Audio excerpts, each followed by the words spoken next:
Hi media friends, இது வந்து என்னுடைய 4வது டுட்டோரியல். இதில் வந்து பார்த்திங்கன்னா ஒரு பிளாகருடைய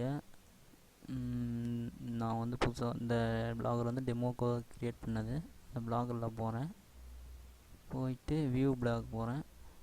அது இந்த இடத்துல பார்த்திங்கன்னா எப்படி இமேஜ் ஆட் பண்ணுறது, ஹெட்டர் இமேஜ் அது எப்படி ஆட் பண்ணுறது அப்படின்னு பார்த்திங்கன்னா, என் பிளாகரில் லே அவுட் இருக்குல்ல, அங்கே போயிடுறேன். லேஅவுட்டுக்கு போயிட்டு இந்த இடத்துல ஹெட்டர்னு இருக்குங்களா, அங்கே வந்து எடிட்னு இருக்குது. அங்கே போயிட்டிங்கன்னா இங்கே உங்களுக்கு இமேஜ் ஆட் பண்ணணுமான்னு கேட்கும். நான் ப்ரௌஸ் பண்ணி இமேஜ் ஆட் பண்ணணும் அப்படின்னு சொல்கிறேன். இதுக்காகவே நாங்கள் இமேஜ் ஒன்று எடுத்து வச்சுருக்கேன். இமேஜ் ஆட் பண்ணிடுறேன். அதாவது இமேஜ் வந்து எப்படி வேணாலும் ஆட் பண்ணலாம். அதாவது டெமோ ஆன்லைன் சொல்லி அங்கே ஹெட்டர் எழுதியிருந்தால அது கீழே ஆட் பண்ணலாம், அதுக்குள்ளே ஆட் பண்ணிக்கலாம், எப்படி வேணால் ஆட் பண்ணிக்கலாம். மெயின் டைட்டில் டிஸ்கிரிப்ஷன் இந்த மாதிரி சொல்லியிருக்கா, பாருங்கள் எப்படி வரும்னு. ஓகே, அதாவது உள்ளே வர மாதிரி இந்த இமேஜ் வந்து உள்ளே வர மாதிரி வரும். அப்படி இல்லை சார், நீங்கள் இமேஜ் மேலே வரணும்,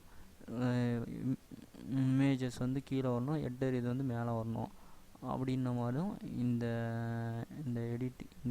எடிட்டுக்கு போய் நீங்கள் மாற்றிக்கலாம். இந்த ஆப்ஷன்ஸ் எல்லாம் அதுதான். 3 ஆப்ஷன்ஸ் இருக்குது, எப்படி வேணாலும் நீங்கள் சூஸ் பண்ணிக்கலாம். சரிங்களா, அப்போதைக்கு நான் ஒன்று காட்டியிருக்கேன். அடுத்தது வந்து பார்த்திங்கன்னா, இந்த பிளாகரில் சிம்பிளாக இருக்குது. பிளாகர் பார்க்குறதுக்கு ஒரு லுக்காக இல்லை. இதில் வந்து நம்ம தீம்ஸ் எல்லாம் கொஞ்சம் ஆட் பண்ணணும். அதுக்குள்ளே என்ன சார் பண்ணுறது அப்படின்னு பார்த்திங்கன்னா, கீழே இருக்குது பார்த்திங்கன்னா டெம்ப்ளேட், அதுக்கு போயிருங்க. அதில் அங்கே போயிட்டிங்கன்னா கஸ்டமைஸ்ன்னு இருக்கும். கஸ்டமைஸை கிளிக் பண்ணுங்கள்.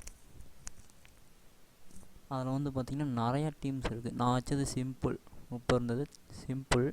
இதில் வந்து உங்களுக்கு வேணால் டைனமிக் வேணால் டைனமிக் வச்சுக்கலாம். சரிங்களா, டைனமிக் வேணால் டைனமிக்கு, அதுவே ஆட்டோமேட்டிக்காக மாறும். இதோ பார்த்திங்களா மாறுதுங்களா. டைனமிக் வேணால் டைனமிக் இந்த மாதிரி டெம்பிள் வரும். இல்லை எனக்கு பிக்சர் விண்டோ அந்த மாதிரி வேணும் அப்படின்னா இங்கே பிக்சர் விண்டோ மாதிரி இங்கே பார்த்திங்களா மாறிடுச்சா, இந்த மாதிரி மாறும். இந்த மாதிரி நிறைய வெரைட்டிஸ் இருக்குது பிளாகரில். நீங்கள் இந்த மாதிரி நிறையா மாற்றிக்கலாம். அப்புறம் பேக்ரவுண்ட் மாற்றிக்கலாம். அதெல்லாம் நான் அப்புறம் வரக்கூடிய வீடியோஸில் இந்த வித் அட்ஜஸ்ட்மெண்ட்ஸு இதெல்லாம் வந்து நான் சொல்லுவேன். இதெல்லாம் ரொம்ப ரொம்ப இம்பார்ட்டன்ட் பிளாகருக்கு. சரிங்களா, இப்போதைக்கு இந்த பிளாகரில் எப்படி தீம் வந்து அப்ளை பண்ணுறோன்னு மட்டும் பார்த்துக்கிட்டோம். இந்த மாதிரி ஒரு நிறையா தீம்ஸ் இருக்குது. அந்த மாதிரி ஒரு தீம் செலக்ட் பண்ணி இங்கே இருக்குங்களா அப்ளை டு பிளாக், அதை வந்து கிளிக் பண்ணிடுங்க, அப்ளை பண்ணிடுங்க. அப்ளை ஆயிரும். அதுக்கப்புறம் பேக் டு பிளாகர்னு இருக்குங்களா, அங்கே போயிருங்க. போயிட்டு உங்களுடைய பிளாகை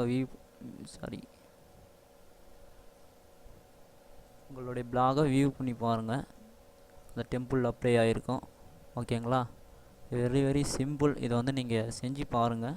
சரிங்களா, தேங்க்யூ மீடியா ஃப்ரெண்ட்ஸ்.